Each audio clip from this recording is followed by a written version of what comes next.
Battlefield 2042 is getting really close to its release, and likely my final game on this trip down memory lane with the Battlefield series is going to be Battlefield 4. I've done videos on Battlefield 5, BF1, and Hardline, and today we are going to be talking about my first and probably my favorite game of the series, Battlefield 4. I played this game a lot when it first came out. It was one of the first games I ever got for the Xbox One back in the day, and I thoroughly love this game. It has a lot of fun memories and nostalgia for me, so I was really excited to revisit the game 8 years after its original release. And might I just say, it's so hard to believe this game is from 2013. The graphics hold up incredibly well, and the game looks just as beautiful as I remember it, especially with the higher resolutions and frame rates available on PC.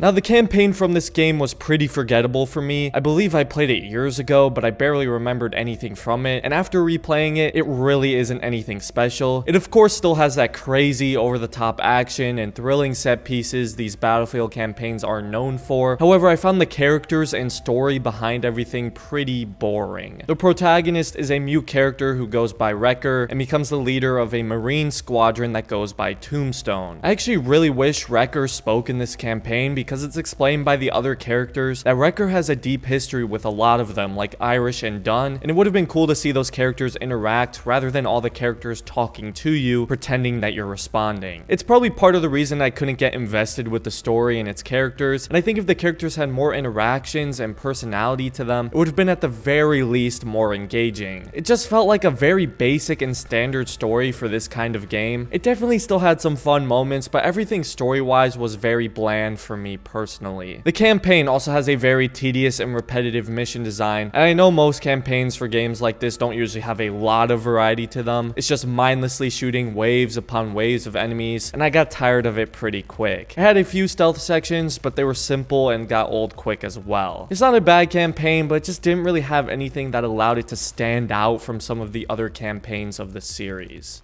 Battlefield 4 has some incredible gunplay. I love how the recoil and handling of the weapons feel. There's a very fast time to kill in multiplayer, and getting kills in this game is just extremely satisfying. Sniping, especially in BF4, is very satisfying, and the game just has great visual feedback with the scoring and points that pop up whenever you get a kill. Gunplay also takes a fair bit of skill to get good at, because with most weapons, you can't just laser beam everyone. Most ARs and SMGs have a lot of recoil, so you have to tap or burst fire from mid to long ranges, which is something I really like about the gunplay. It feels not only more realistic, but also forces you to improve and learn how the weapons kick and how you need to shoot them at different ranges. There's also great visual clarity in BF4 when it comes to where you're being shot from. Now, a common question with any old online shooter is what the player base is looking like. The hype for Battlefield 2042 has pretty much brought a huge influx of players to all the old BF games, but Battlefield 4 has had an active player base even before that, and the 2042 announcement brought so many players back to this game that the servers were reaching full capacity and caused DICE to increase the server capacity. I played on PC, so I can't speak for console, but I'm sure console is doing very well with the player base as well. But on PC, the official servers are all but pretty much dead. However, the community servers are definitely where it's at. They are still thriving. There's hundreds of populated community servers, and it's very easy to find a game with good ping and lots of players. Now, most servers are Conquest large, which makes sense. Conquest has always been the most popular mode, but I was able to find a few populated servers for Team Deathmatch as well. Unfortunately, a lot of the smaller modes were really hard to find servers for, like Diffuse, which I used to play a lot back when it first came out. But again, Conquest is really all you need for the classic Battlefield 4 experience. There's also a lot of servers that are doing hardcore with no HUD and faster kill times, which was also really fun and a nice change of pace. And of course, that large, freeing open warfare and Conquest is what I and so many people love about Battlefield, and BF4 definitely had some of the best Conquest maps. The maps in BF4 are so well designed. They each have multiple levels and layers to them. Shanghai is one of my favorite maps of any FPS. I love the design with the downtown city and all the skyscrapers. You can go up elevators, drive on the streets, fly from the skies, and the map's terrain and structure literally changes as the game progresses. That tall skyscraper collapses as the game progresses and literally changes the layout of the objective. Not only is it great for changing the layout and scale of the map, it also just looks so cool.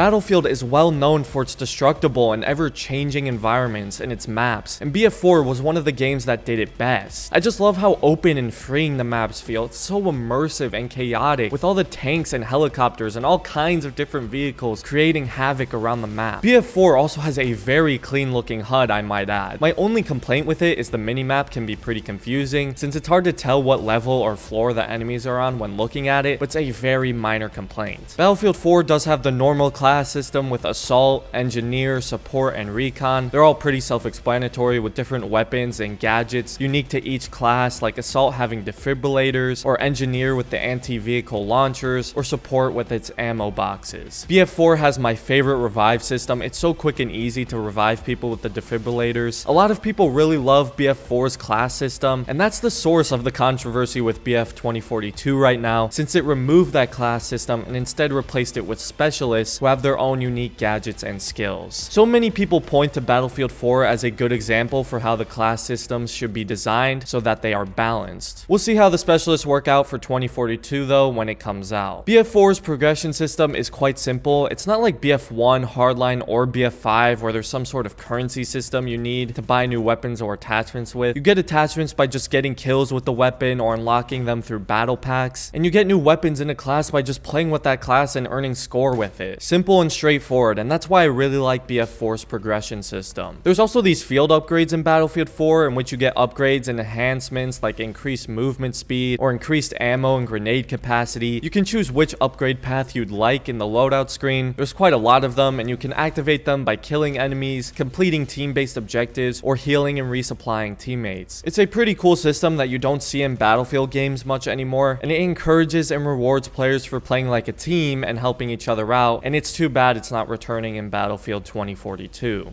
Like I said at the beginning of the video, Battlefield 4 still looks phenomenal. The graphics have held up very well, and the lighting and dynamic weather effects are gorgeous in this game. And getting to play the game on 1440p with high frame rates on PC was a fantastic experience. There's still many game series that still haven't even reached Battlefield 4's level of graphics, and that's something DICE has always delivered on with their games.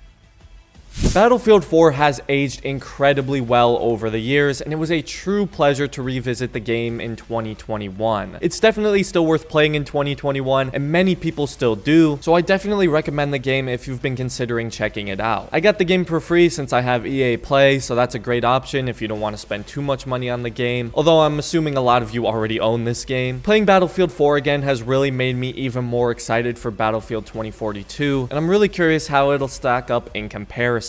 If you enjoyed this video, I've also made videos just like this for BF5, BF1, and Hardline if you want to check those out. I'll leave links to the videos in the description, and consider subscribing for more Battlefield videos in the future. I was considering doing Battlefield 3 as well, but it depends if people want me to or not, so let me know down in the comments if that would be something you'd be interested in. And other than that, thanks for watching, and have a great rest of your day, everyone.